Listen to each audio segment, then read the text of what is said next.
Welcome again to Cottage Talk. I'm Russ Coleman. Joining me right now is Dan Crawford. This is our post-match show of Fulham's victory against Wigan Athletic on the road, Dan, in the FA Cup. And while we're doing this live, we'll be with you probably for about 30 to 40 minutes. We'll also be getting news on Fulham's next opponent, which will be great, Dan. But I don't want to waste any time. Give me your opening thoughts on this victory for Fulham against Wigan Athletic. Yeah, it's a great day at the Brick Community Stadium on Saturday. Very emotional for a lot of us because, as you'll have heard from our good friend Barry Worthington, Russ, who is quite a character. Barry, he is. Wigan came very close to going out of business. Wigan Athletic, he'll kill me for that. And Wigan Athletic came very close to going out of business, and it apparently was all Neeskens Cabano's fault. It wasn't. Although I wouldn't have minded, to be fair, like the Scott Parker experiment to have ended there. I'm slightly concerned. I guess we're pivoting around. I'm slightly concerned. I'm watching the one show. We're not anywhere close. About 5 minutes to the draw. Slightly concerned that we're going to end up with Burnley away. Oh, I want that. You want that? You must be some sort of like a masochist or something. Why would you want that? I want Fulham to face Scott Parker. I want that. Well, I don't. This is why I don't understand you, Ross. Sometimes just come out with the craziest things. It's like I don't. Anyway, great day at the Brick Community Stadium because there were just so many subplots, and unfortunately, and I've already said this in other places. Unfortunately, the Ryan and Stephen Sessegnon show didn't happen, and that's really that's the only thing I guess that it left me. I saw Stevie afterwards, just really sad, and I don't like that. As you know, I've been fortunate enough in a previous incarnation to work and get to know some of the academy boys and a lot of the people who work behind the scenes at the football club. And Stephen Sessegnon embodies everything that you would like about a young man doing well. And he's had so many setbacks.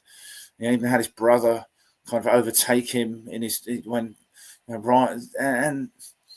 Anyway, it just struck me that he never really got a fair chance at Fulham because there's things like Claudio Ranieri involved in that kind of thing. And I don't know, but my opening thoughts, Russ, are we were quite fortunate not to require the need of extra time and penalties, if not worse, because we're in total control of that game. Same old story, really. Yeah. Wigan deserve great Wigan Athletics. Sorry, Barry. The Latics deserve great credit for how they really turned the tables on Fulham. Silva made significant changes. I thought Josh King was excellent, playing from the right. Did really well. Marcel Godot on the opposite flank. And hey, how about Ryan Sessegnon just popping up with a first-time cross? Anyway, you and I have talked about this ad nauseum, but that was a lovely first goal, and I was sitting there waiting for the for the next one, and we were waiting a long time, and actually, I felt Wigan deserved a little more because they showed ambition to go and win the game, and the one thing I will say is, blimey, as I wrote in the piece for Hammy and the Bender, oh dear, I mean. Have you ever? I don't know. He just doesn't convince me, and I feel like if ever Bernd Leno were to get injured, I don't know what would happen. Well, I do, because that was not a convincing goalkeeping performance. And even Marco said, even after the excellent second goal from Fulham, they should have managed the game better. And then I think Barry was sitting in the same area of the ground as me. I ended up in the home end because I had a bit of an accident in the run up to the game. And they're very kind, Wigan Athletic. They found me a seat in the home section, and nobody discovered me. But Barry sort of felt that that goal at the end should have stood. I couldn't see. It didn't look. No. Yeah, you're shaking your head, Russ. Yeah. No.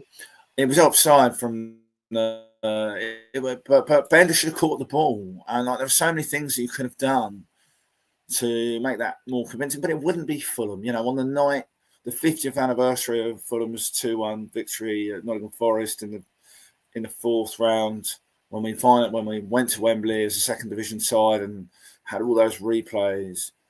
It wouldn't be Fulham if we didn't finally sort things out, and put our fans through the ringer a little bit. You're not used to sort of cozy Saturday afternoons watching Fulham, at least not in my case. So but a great cup tie. The thing you have to say is that's what the FA Cup should be about. It felt like there were a lot more than 12,500 fans in the ground. I wonder if that was tickets sold in advance rather than people who showed up. And credit to Wigan, they made us look fallible, and we are fallible. And I think that's the lesson to take from this. Is Silva wants to take the FA Cup seriously, great, but the squad depth for the kind of things that when you get optimistic, Russ, and seventh place or the Champions League or all of these things that we dream about, the squad depth isn't there. You take a couple of players out of that team and we look ordinary, or teams go at us and we look a little bit. We got bloodied by a blow and we staggered around for a little bit, and we got through it, but only just, and that's time for a bit of humility. Take our medicine and go again against Nottingham Forest. No, good stuff, Dan. And I'll just share my opening thoughts quickly, and then I'll get your thoughts on the starting 11 and the decisions there, because what's interesting, I kind of thought he would go with a starting 11, what he ended up going with. Maybe I thought it would be a little bit stronger than he ended up going with, but I was just going to ask you, I said, why do you think we saw that in the second half? Why do you think Fulham were comfortable in the first half, but in the second half, all credit to Wigan Athletic for going out at Fulham the way that they did. They get the goal and they kept fighting throughout that match until the very end. So I want to give them credit. I'm glad that you went there too. The issue that I have is something that you just said, squad depth. So in the next round, I'm going to say it right now, Dan, I think you have to go with a very strong side. I think you have to. I'm not saying that this is a weak side, but it also was a disjointed side. I've seen this in the Carabao Cup. Players not used to playing together. And listen, I saw that with Liverpool yesterday. When you've got players that aren't used to playing together, you kind of get the upsets. The beauty of the cup is, you would probably say, right? But in the end, then it's survive and advance. They move on. That's my bottom line on that with my opening thoughts. They move on. Yeah, I mean, I'm not sure I totally agree. I like the lineup. I think if you're going to have academy players and there's an opportunity to use them, you use them. Okay. I thought we were in control. A lot of credit to Sean Maloney for changing it up, for getting into his players and offering probably some stern words about, come on, let's get into them a little bit more. And Barry would have told you about Johnny Smith and how he cuts in onto his left foot from the right. And Marshall should have known that. There's a bit of Ryan Sessegnon not really being a left back. Maybe that's a bit more evidence for pushing him up a little bit further up the park. But that's just me. Great finish. Even Bernd Leno wouldn't have got anywhere near that. Great goal, and that lifted Wigan. But to your point about you have to go strong. Well, I agree and I don't, because I thought Godot was excellent. Don't think any of the young players let Fulham down. I think actually the most disturbing part of the afternoon for me was Andreas Pereira. Okay. It is just not acceptable for him to boot the ball as it goes out of the goal after Mooney scores and it hits a Wigan supporter in the main stand. That's just not acceptable. That should have been a yellow card. And I didn't like this sort of, the spoiling for a fight with James Carragher or anybody, or play acting. Pereira, when he's when he plays football, he's a very good footballer. Unfortunately, we haven't seen enough of what he did eventually, which was to set up a sumptuous second goal for Rodrigo Muniz. Right. He's in some form, by the way. We haven't talked about the header. The header is fantastic, instinctive, exceptional. But the point is, you've got to. This is an opportunity to use the not the lowly status of the Latics, but an opportunity to blood some. I was surprised, for instance, one of your favourites, Devin Tanton. In fact, he's struggling. He's injured, but there's an opportunity there. And some people grasped the opportunity. I thought King was absolutely magnificent. Yes, I agree, Dan. In the way they carried the ball, those twinkling feet. Godot looked totally at ease, as he should do on that stage. And some of the interplay, I didn't see this thing of players not being accustomed to playing together, because we were fine in the first half. It was more about perhaps we thought the job was done. Perhaps we were a little too relaxed in the second half. Okay. But even if we weren't, Wigan Athletic deserved to come back into that game. Maloney made changes. I don't have a problem with the team selection. It's more the execution of the game plan all the way through, right? Okay.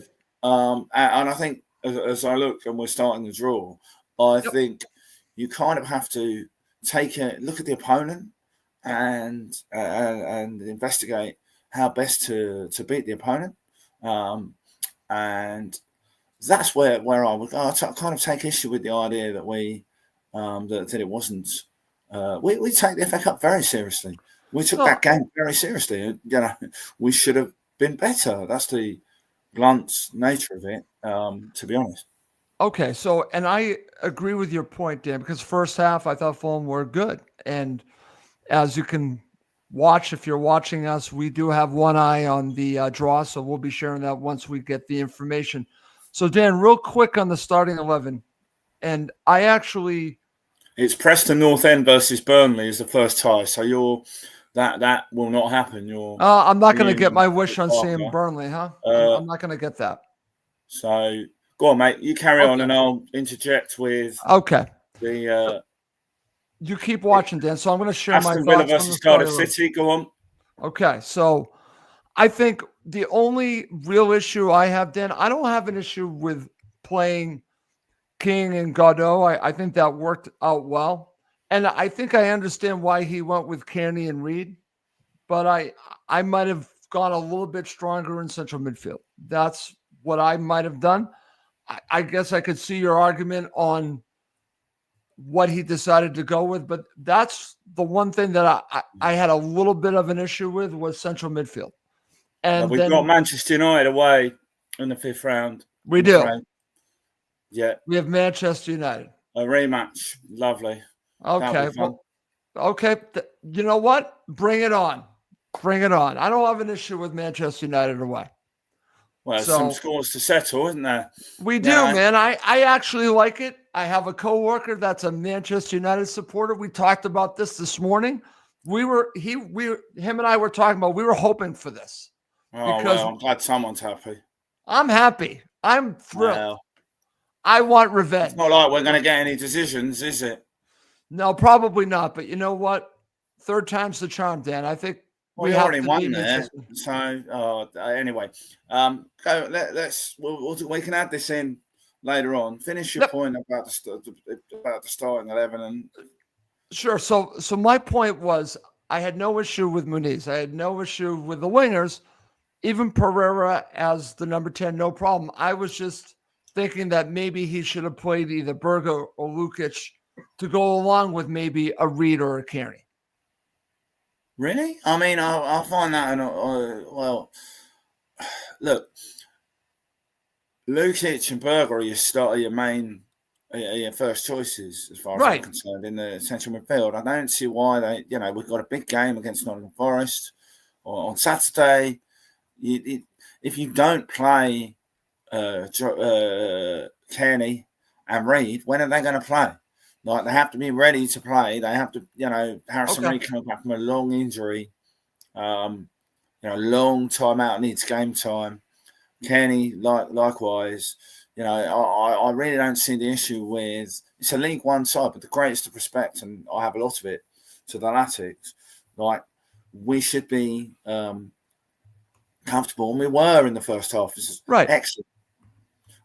So I don't see the issue with the lineup. Frankly, it's more, and if you're not going to, are we going to play Kenny, Reid, and King in the same midfield in the Premier League from the start?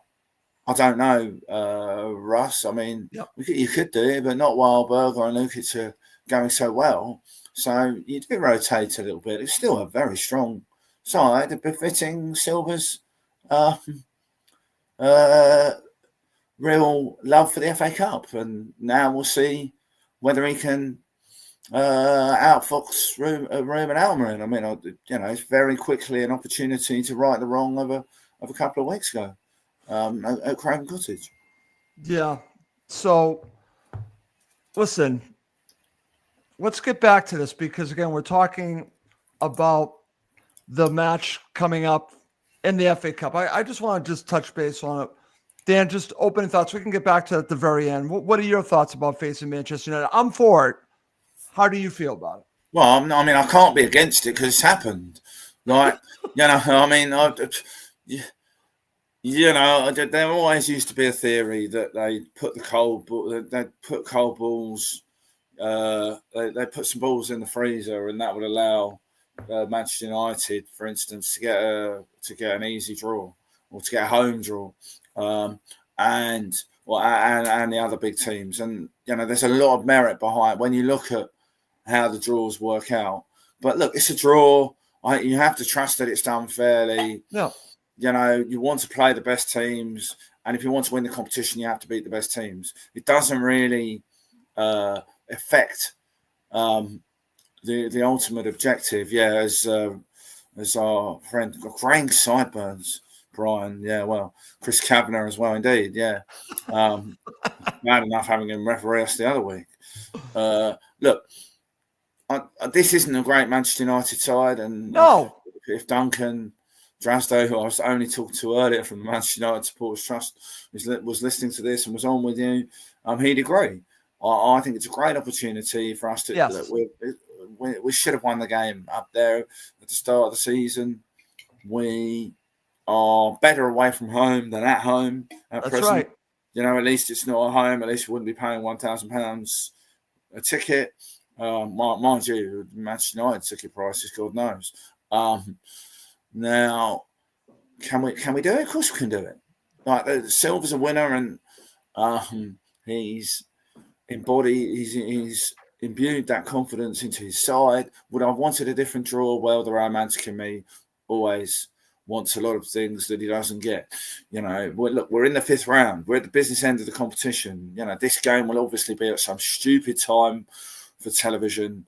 No, it's not like that's not for me what the FA Cup's about. Saturday was what the FA Cup's about. Now, look, right. That being said, we've got an opportunity to lay down a mark here. Can we win a big game? Of course we can. Let's go. Look, let's look at the team. We're in relatively good shape injury wise. It'll be a big game. What weekend is that? 1st of March. Around there, or Thursday night or something. They have to consult with the various broadcasting aficionados and all those people who ensure that Manchester United get everything that they want, including ridiculous kickoff times for games before Europe. But look, let's see how we can get at them. They're very beatable. I think VAR will be in operation for this game. Yep. I mean, we won't get any decisions. Like we're going to have to play very well. Going to have to convincingly outplay them in order to win. But we've done that before, right? So look, and I was going to say none of the culprits from the previous affair are around, but obviously Willian is back. That's right. So Willian is back. The main man who was so incensed with Chris Kavanagh's refereeing is no longer there. That might be helpful. I don't know. Look, I think it holds no fear for Fulham, and as Kamal has just put in there, yeah, absolutely, it is a good test. Well, I mean, and make some noise. Well, we're the only ones doing that. You know, that's quite clear. Right. Theatre of Dreams is quite quiet. Maybe they're all dreaming of days when they were much better. And we'll race them back to Surrey afterwards. You know, hopefully having got into the quarterfinal. But well, we'll see. I mean, I kind of, that's on the back burner for me. Like, it's unfortunate, frankly, because I'd have preferred to face a side like that in the later on in the competition. But there's a strong argument to say that Manchester United are one of the weakest Premier League sides left. That's right, Dan. And I actually think this is a good time to play them. It's also, as Kamal said, I think it's a wonderful test. So can we right the wrong? I think it's a great chance to right the wrong. I'm going to say this right now. I do hope that Silva puts out a very strong side at Old Trafford. He's going to. Come on now. Like, I mean, we're not going to be silly. Like, he's not going to, like, this is the part of this for us is that these are the kind of big games that players dream of, particularly players who don't play it, don't come from England. Like, let's take, for instance, Andreas Pereira. Just been, you know, I've just sort of sounded off about basically being a bit unprofessional, and that's kind of his last 2.5 months twerking for various teams across the world. Well, he's here at Fulham. He hasn't signed the contract yet. I'm not really upset about that, to be honest, because he needs to show more of the undoubted talent that he's got. What an opportunity for him. But yeah, like, I think we can use the ball quite effectively. And Marco's a smart guy. I think he knows how to play against that 3-4-3. So yeah, I think I'm reasonably confident. I wouldn't say we're favourites, but we're in a decent position to have a go at that. Why not? Let's go. Exactly. And I'm going to share this from Eric. He says, nothing to fear. And I'm in full agreement on that, Dan. We shouldn't be fearing Manchester United at Old Trafford. I'm certainly not feeling that way. I'm actually embracing it. And I think the players will. I think Marco will. That's why it was probably a stupid question for me to ask, will he put out a strong side? Of course he's going to do that because he's going to want to win this match. And I think it's a big deal. And I'm actually looking forward to it. We got something to really look forward to, Dan, facing Manchester United at Old Trafford, but we got limited time. So I definitely want to just get your thoughts. We talked a little bit about the match. I just want to get your thoughts on the first goal from Rodrigo Muniz, because like we talked about, Fulham really controlled the play, and then you get the goal. It's really, truly a wonderful header. What are your thoughts here? Yeah, it's a great goal. I mean, there's a nice pass, I think, from Issa Diop in there. And, you know, Issa Diop's taken pelters from people all over the place for like not being worth a place in the team. Castagne's off down the right, nice little bit of play from Josh King. It ends up out on the left-hand side. Godo has a little look, nice spell of passes, and Godo gets involved and Ryan's off. You know, like Ryan's off down that wing. First time ball gives you a chance. Lovely sort of weighted outswinger. And Muniz puts his head in there. Great header from Muniz. Puts his head in there. And thank you, 1-0. Beautiful goal. And symbolic of the confidence that's coursing through Rodrigo Muniz's veins at the moment, Russ.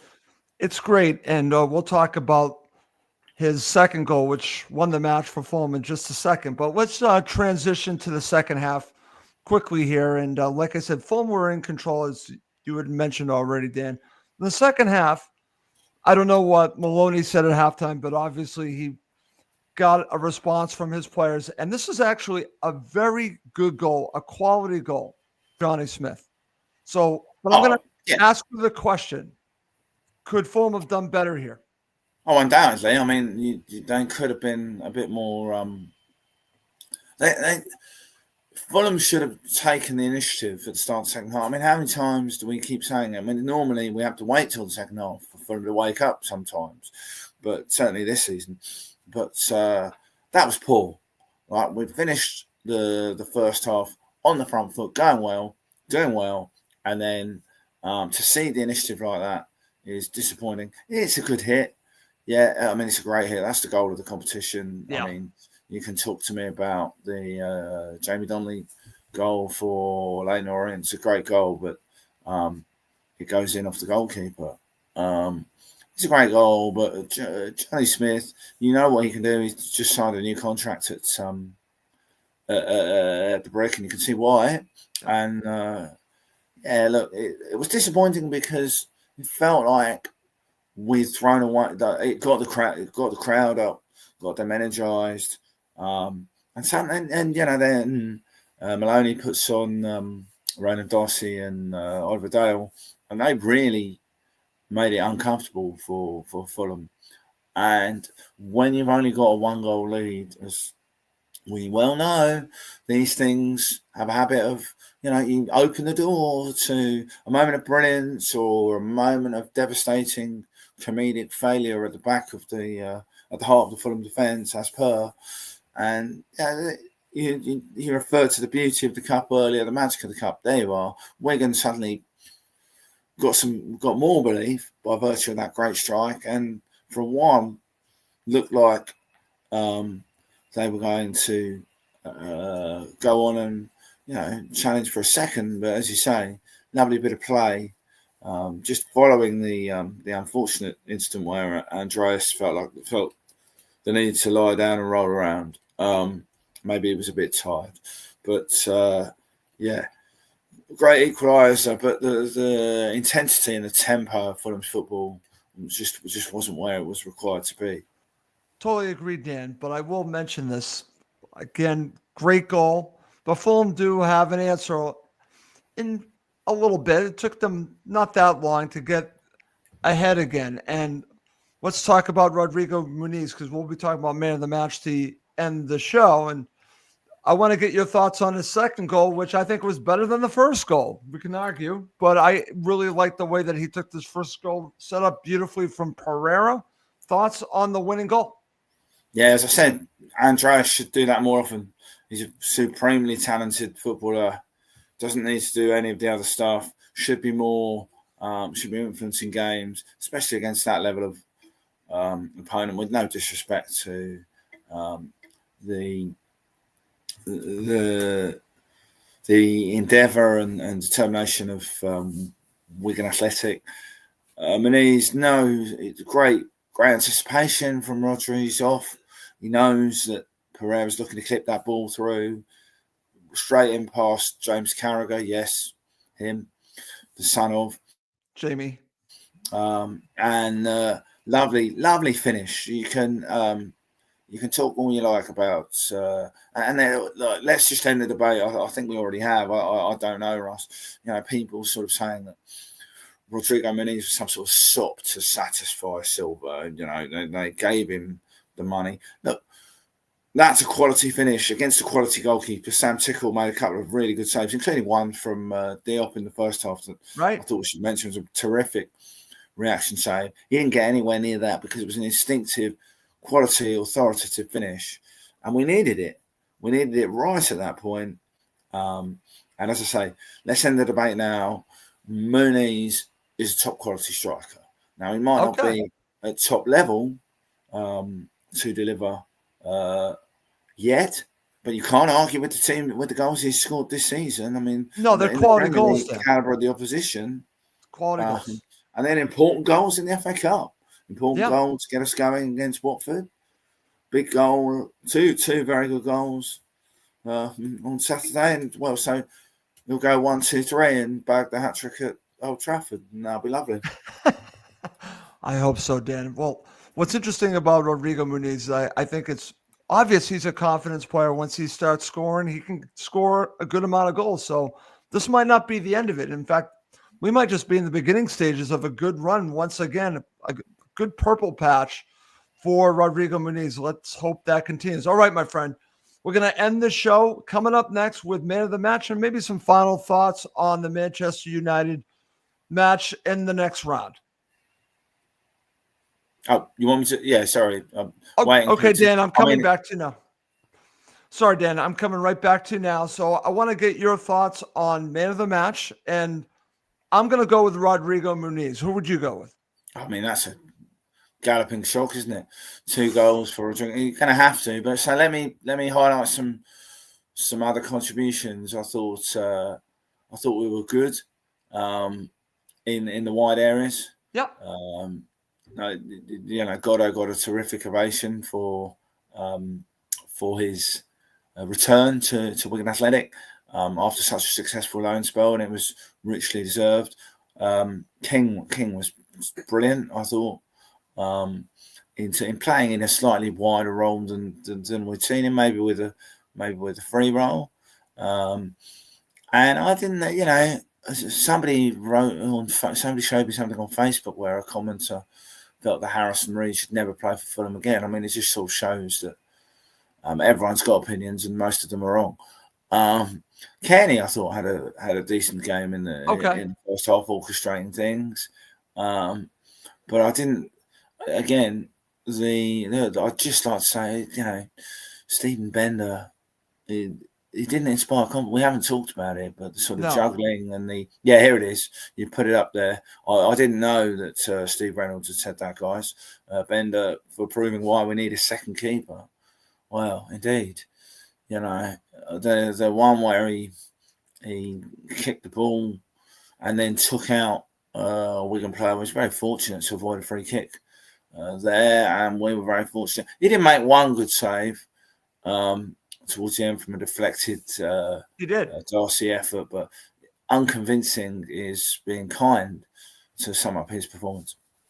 Okay, very good, Dan. And I will just say this one last time, and we're going to be sharing on Cottage Talk, on the Cottage Talk Patreon page, a very good interview that Dan did with Barry Worthington, who is a massive supporter for Wigan Athletic. I'll be sharing that. I'll definitely look forward to hearing his comments on this. But I will say this, Dan, that was offside. That goal should never have counted. Yeah, so I mean, it was Barry, the right call. It was the right call, Dan. I have suggested that Barry take a visit to the opticians because he also felt that Luke Robinson's yellow card was unmerited. Oh.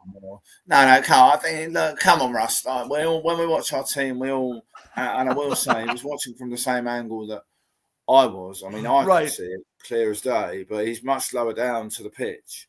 And you might have had somebody standing up in front of him, but he might just be. And Barry, who runs the Progress with Unity podcast, are very kind to let me whitter on there regularly with the amount of Fulham and Wigan connections there have been both now and historically. Barry's a passionate guy. He gives a dispassionate view of the game most of the time, but I can respect him for wanting his team to do well. It was offside. And it's a good point. This. Good to see the young kids out there and old, still young Ryan Sessegnon. That's right. I mean, there's a lot more. This is the thing, and I think I mentioned it to you before. My feeling is that they're going carefully with Ryan, and that's sensible given both the injuries and the experience that he had when he left Craven Cottage. Right. Let's just hope he's sharing that experience and the desolation of a big move not working out with some of the other youngsters and key players who've been linked with moves away. Most notably, of course, the Wigan Athletic, former Wigan Athletic left back who wasn't playing in that game. The big speculation, and I think I heard you saying that you expect him to be sold this summer, Anthony Robinson. Or on one of your I did say that previous programs. Dan, I actually did say that. It's not something that I want to happen. I'm just basically expecting it to happen. Fulham's track record, they've been selling one big name a summer, and he would be the one. All I would say is I think the fact that we haven't invested significantly in January and the Jay Stansfield money probably leaves us in a very good position for the first time in a long time. Agreed. In the PSL. I'd have to, there are colleagues of mine. Everyone will laugh that I'm sort of trying to say I'm good with numbers. There are colleagues of mine who are far more proficient at that than I. But look, you're probably right that they'd look to sell a big name or look for a profit. But I think that says more about currently the direction of Fulham Football Club than it does about the ambitions of the player. I agree. At I this agree, point, Dan. and I would just like to mention before we close, Yep. I'm sure those chants from the away end were very audible. The one I heard them. You heard them. I don't care about Ali. He don't Yep. care about me. All I care about is watching Fulham FC.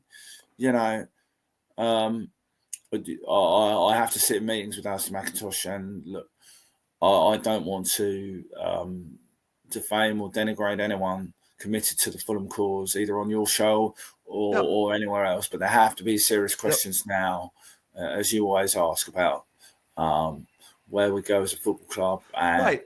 I think it was telling that those chants and those songs came from the people who, largely, when you look at the people who are in the away end or on Saturday, those are people who follow Fulham up and down the country. And I would just say, look, we can all talk and have a view, and I know fans have expressed differing views on what the club should do about ticket prices.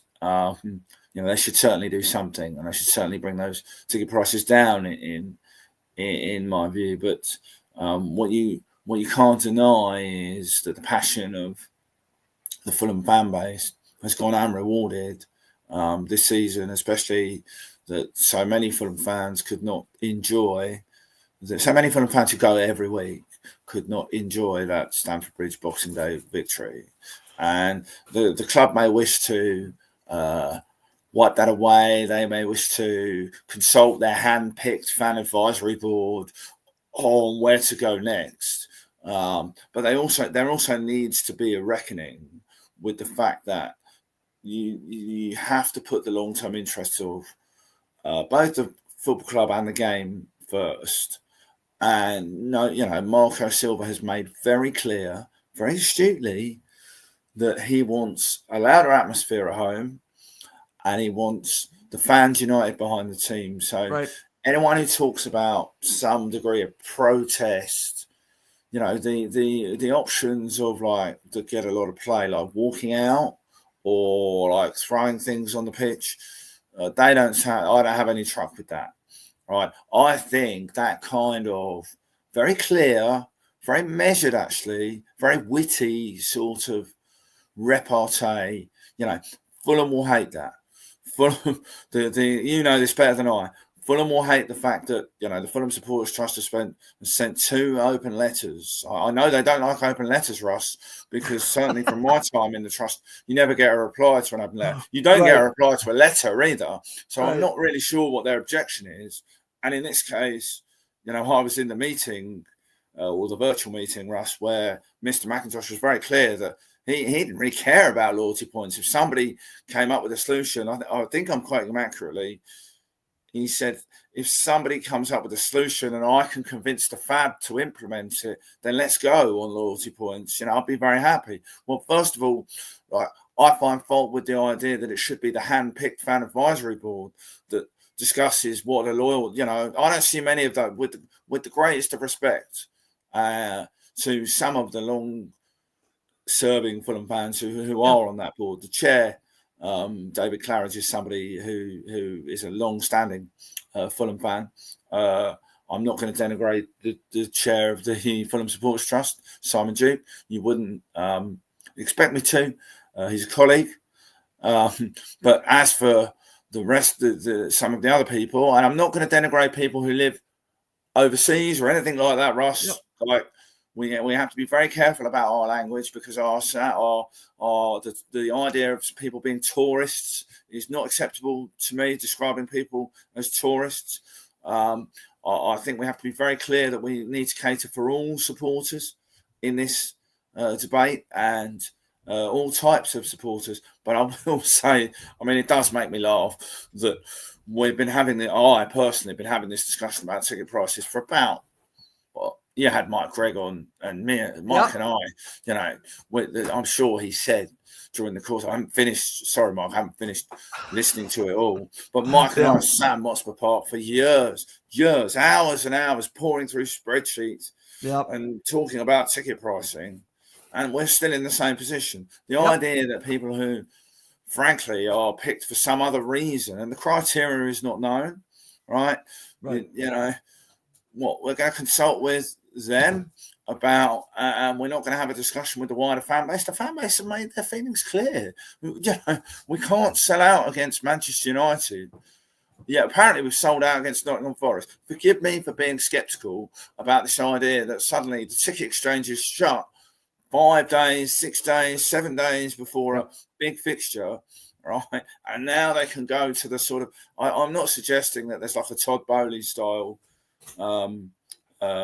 sort of payoff or quid pro quo or nice little earner from the ticket exchange. No, far from it. Both Ticketmaster and Fulham's ticketing now might be far too incompetent to come off with something that brazen. But yeah, sorry, I segued into something else there than what you were asking me. But I think the measured, witty repartee of the Fulham away fans, who've often had to be fairly stoic and find humour in fairly poor away results over a long period of time, is exactly where we need to be.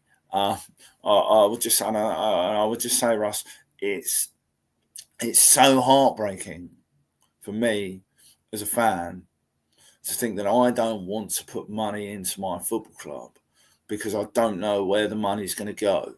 And I don't think that some of the people who run this football club, I don't think they have the football club's best interests at heart. I don't think they consider, prioritise, look at the aspirations of match-going supporters, because there are other things at play. But I'll leave it there because that was totally out of left field. No.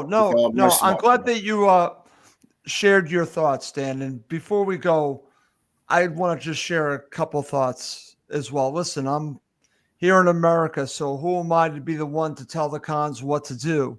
Okay, but I will say this, that I do care about the Fulham supporters. I am a supporter myself. I'm not there. I just don't like that the Fulham supporters are. It feels like they're giving lip service, people like yourself, Dan, and I just don't like that. There are things that they can do for the supporters. If you're asking me the two things I would talk to Shahid Khan about if I was able to have a conversation with him, it would be this. Think about the supporters. Think about them. I understand that it's a business to run, but there's a way to show that you care about the supporters with ticket pricing, with investment in all the stands, if you can do it, and still be able to run a business. There's a way to balance all that. That's number one. And the other one is show ambition. Right now, this is a club with a lack of ambition, Dan. They're a team that I think is happy to be in the Premier League and really are not showing the ambition to move forward in the Premier League to really compete. You mentioned the Jay Stansfield money. It's sitting there. It's got interest on it. Do you know that drives me crazy that they just pocketed that money? Now, people will tell me it'll be used over the summer. I doubt it, but we'll see. Invest it back in the club. So I've got two challenges for the cons. One is to think about your supporters and treat them not just like a customer base, but they are your lifeblood. And I don't think that you're doing enough for them. You're listening to their needs. Stop with a lip service and listen to them and do something about it and show ambition. And that's how I'm going to leave it, Dan. Before we go, final thoughts on facing Manchester United, and we'll wrap it up. No, just I know you've given me an instruction to wrap it up and talk about just on your 2 points. I think it's worse than lip service is contempt for the fan base, for the fan base. On the second point, I agree and I don't. I do think we do have to recognise that the Khan family has invested significant amounts of money into, and I know you do, Russ, right?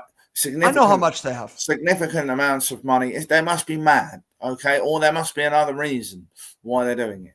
But I think actually, to a point you've made previously, we're now, 11 years on, or more than that, 12 years on from them buying the football club, and yet I still don't know why they did it. I don't know what their long-term aspirations are for Fulham. And this is your point. I don't think I think they went big in the summer transfer window. I think they put money down for Emil Smith Rowe and a couple of other players, we can argue, and I certainly did argue with but we're not those are footballing decisions and business decisions, and they're entitled to take them. They should also be entitled to take. They should also expect criticism, and when they don't listen or show that they don't care about the fan base, they should expect something more than criticism. They're very, Fulham fans are very mild. We're very reasonable. At another club, this would be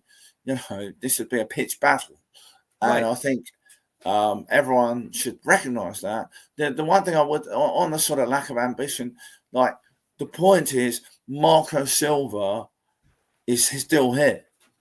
Like Marco Silva is the reason why Fulham are doing so well.